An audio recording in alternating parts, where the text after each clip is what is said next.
Yo, what's up? Dito ba lang, no? Dito tayo sa Irisan. Ah, napakaganda ng tanawin dito. Yan, no? May mga halaman pa. At ngayong hapon na to, mga kapatid, magbibigay lang tayo ng konting payo sa lahat ng mga kasamahan natin dito sa mundo, buhay, no? Di lang kamag-anak, di lang kaibigan, kundi iba pang tao at kapwa nating tao, no?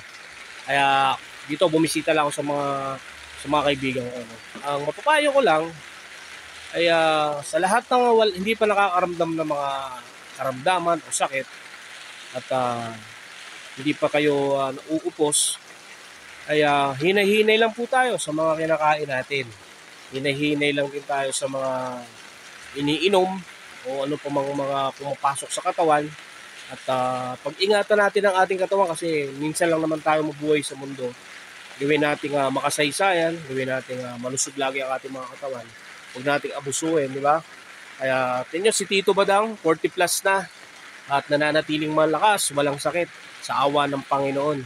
At lagi tayong mag-iingat at lagi tayong magbibigay pagpapahalaga sa bawat oras natin dito sa mundo, sa kinakain, kahit anong pa man dyan. At huwag natin kakalimutan maging mabuti sa kapwa. Dahil pag nagtanim tayo na masama, aani tayo na masama. Pag nagtanim tayo na mabuti, aani tayo na mabuti. Kaya ang masasabi lagi ni Tito Badang sa inyo, na mahalin nyo ang inyong katawan dahil may mga pamilya tayong umaasa sa atin, sa mga kapatid, magulang, anak, na maging tayo yung magiging parang transformer ng buhay nila, no? Tayo ang sasalag ng mga pagsubok.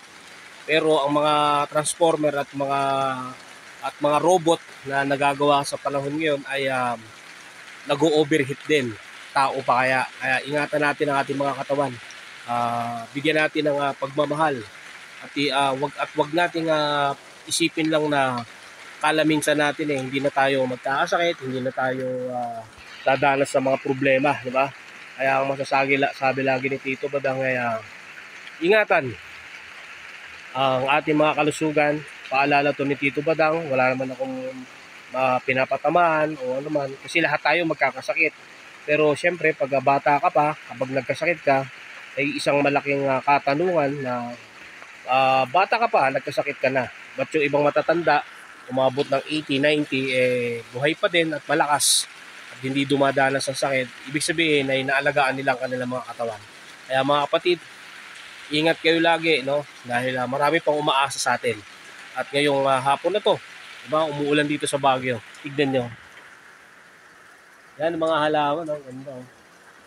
O, diba, ayun sa taas, oh. Ganda, oh. May mga fog. Diba? Yan. Dito tayo sa bahay ng tropa natin. Kaya mga kapatid, lagi niyong tatandaan na iisa lang ang buhay natin at wala tayong laban sa sakit o kahinaan ng katawan na darating sa ating balang araw. Kaya mag-iingat kayo mga kapatid. God bless.